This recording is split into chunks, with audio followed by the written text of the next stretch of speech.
This is Trisss, bringing you a how-to Abathur guide. On our team we have Diablo, Illidan, Abathur, Rhaegar and Raynor, and we'll be playing against Uther, Tyrannus, Vala, Nova and Tyrael. This is a very big map, the Cursed Hollow, and it's one of the better maps, they say, for Abathur. In my own opinion, I would say that due to its lack of really tight choke points, which you know beforehand, it's harder to anticipate where to put the mines, because you never know if the tribute is going to spawn top or bottom. I'm going to talk in this guide about how to play Abathur effectively. And as we see here, I started out with putting some mines in the bushes where you basically know that people will, at the start of the game, will try to hide. I'm going to give a warning here to Rhaegar, because as an Abathur player, you are looking a lot on your minimap. And because you are looking a lot on your minimap, you should every now and then be able to spot danger coming in on your teammates.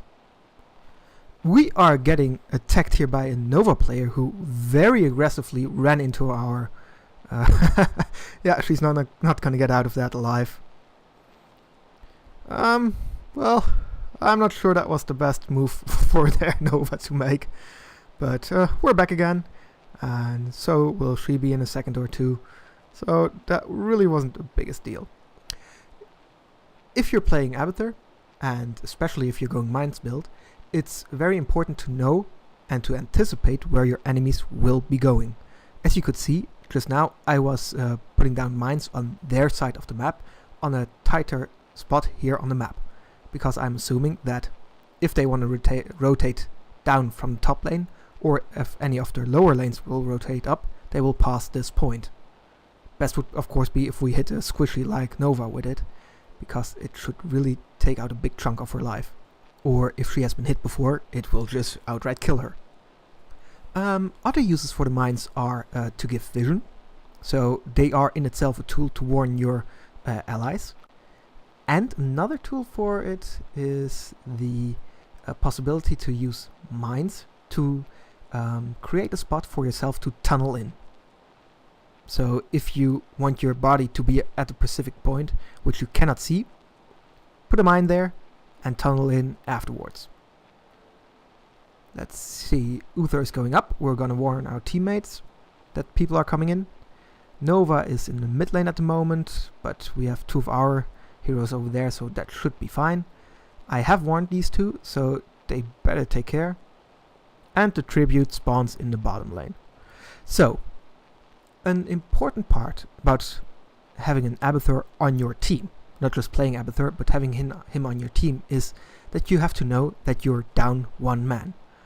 For instance, when it comes to a team fight on the Cursed Hollow, the teams will normally gather around the tribute and fight for it.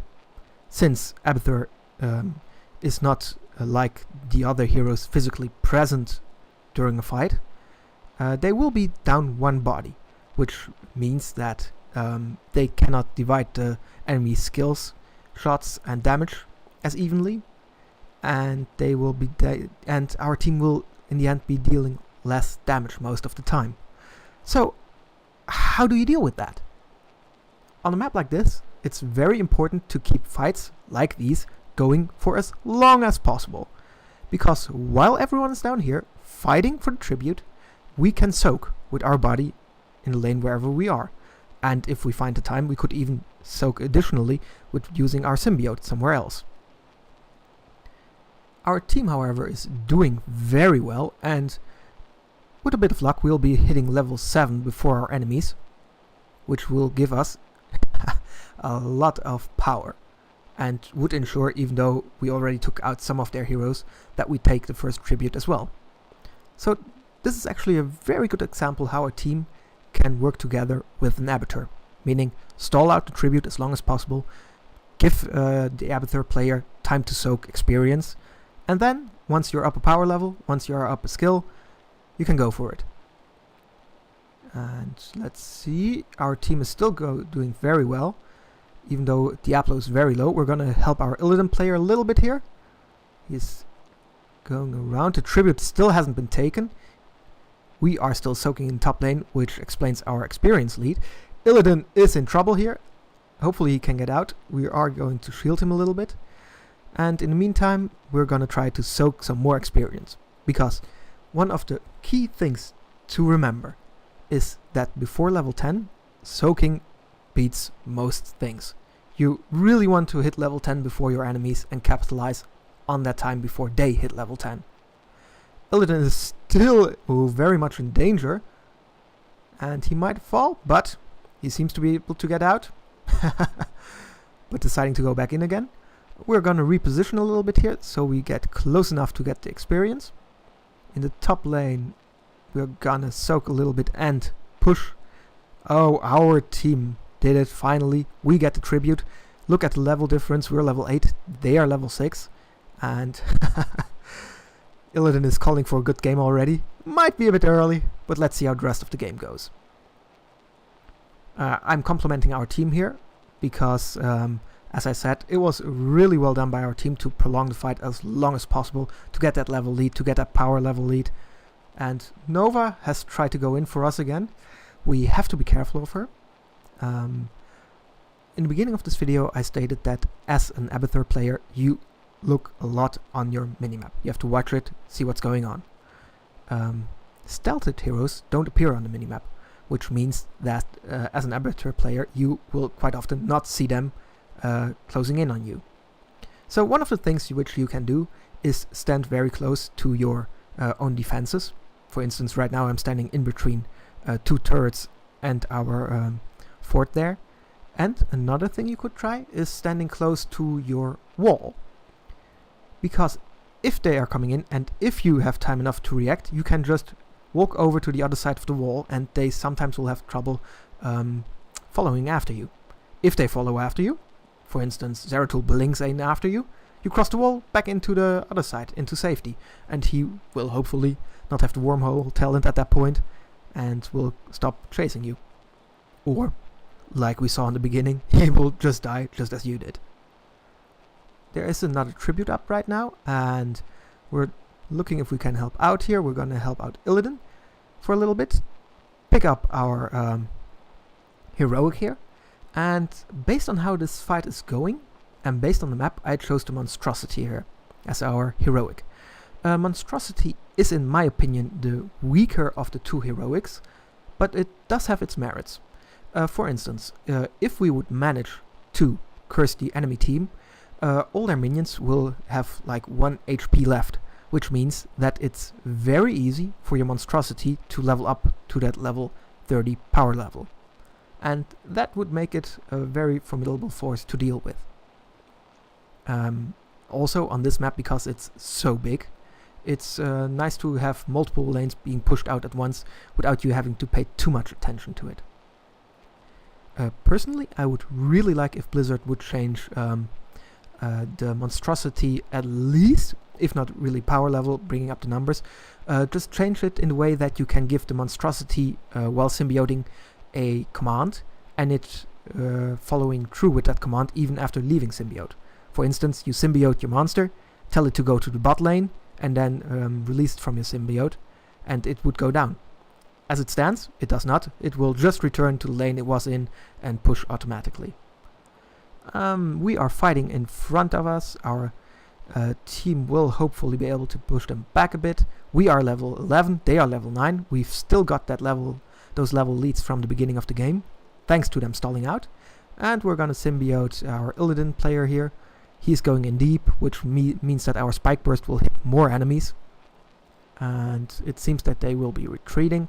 The next tribute is up. We could curse our team, our enemy team, if we get this. I'm carefully gonna close in, see if we can get it. Diablo seems to be able to push him off together with Illidan, and in order for them to be able to keep going at it, I'm just gonna go in and grab the tribute. Going in as Abathur can be very dangerous, but if you know where the enemy team is, you should be able to make a good estimation on whether or not you are able to get it before the enemy shows up. So right now the enemy team is cursed, so it's not really a problem if we fight underneath their forts, their towers or anything, because they will not shoot at us. Illidan got out there, which was really good for him. And everything seems to be going very well. Our experience lead has kept us strong and far ahead. The enemy is trying to to reduce the damage dealt to them. I'm gonna put some mines out for vision here, especially at the boss, to see if anything is happening down there. I'm not expecting anything to happen right there. Raynor might be in trouble there. We've seen that he is very deep, close to the enemy. The enemy has vision of him. We don't know where all the enemies are, and there they are trying to get our Raynor, who will probably not be able to get away from that. But who knows. In the meantime, we are taking the knights here, and I'm gonna go up here and see if anything is going on with the boss. Rhaegar is standing there ready to... Yes, he's going in. And on this level, we'll go for the Bombard Strain. I might as well have gone for a different skill there. But especially on this map, the Cleaving Locusts are actually a very valid choice for when the enemy team is cursed. Because Cleaving Locusts will have a much easier time dealing with those minion waves with low HPs. We are going in for another team fight. Illidan is aggressive, as he should be, without overextending, and everything seems to be going well. I'm gonna put some mines over there in case we have to retreat, and hopefully, well, maybe it won't even come to that. They are turning back now. We took out the Tyrael player. We're going in here, trying to get a little bit of soak going. Speaking of soak, you know when you're soaking when you see stuff dying around you and a little experience text pop up. So experience is not gained by dealing damage. So if, let's say, anyone runs through our mines, that will, and it doesn't kill them, that will not give us experience. What will give us experience is if they die, and we are close enough to that unit dying. With close enough, it's a little bit different with Abathur. Abathur has its body, which can soak, so anything dying around the body of Abathur will give you experience. In addition to that, anything dying around your symbiote will give experience. You might have noticed that, oh, we have to get out of here before we die. Nova probably saw us. We're gonna put some mines down. I hope to run away. We're just gonna tunnel out, and we get out alive. As you could see, Nova was really close on us, almost died. Let's symbiote and try to get her, but she's gone. That was a close one, really. Abathur has other ways of gaining experience, namely his locusts and his monstrosity. His locusts only will give you experience if they are the last unit to hit and damage the enemy unit. So if they have the killing blow, you will get experience for that. Same thing goes with your monstrosity. If you hit them and they die, you will get experience for that.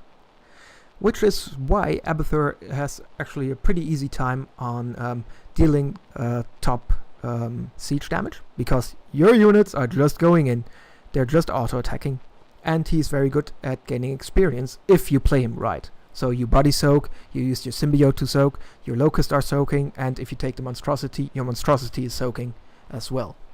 Of course, if you go for the ultimate evolution, whatever you kill with your ultimate evolution, which is the copycat skill, you copy one of your allied heroes, will count towards your experience as well. Which is interesting to note is that your ultimate evolution can also cap, for instance, watchtowers, but it cannot pick up coins. Let's see, another tribute is up. We are down one hero. We're gonna try to stall the taking of the tribute here with some mines, just placing them right underneath them, and if they don't move or take out the mine, it will just interrupt them. Since everyone is fighting down there, we're just gonna go in here, put a locust down, and make sure we get out. I actually tunneled in close there to the enemy because we did not have any other means of vision there. Let's see what's going on here. Rhaegar is going in. We're gonna support him. And let's see, are we able to get this Uther before he runs away? Going back in wolf form, getting in, and getting the kill. It's really good. Illidan, in the meantime, says he's going to take some knights, which is good. We're going to help him out with some mines there. Let's see. Vision as Abathur is very important.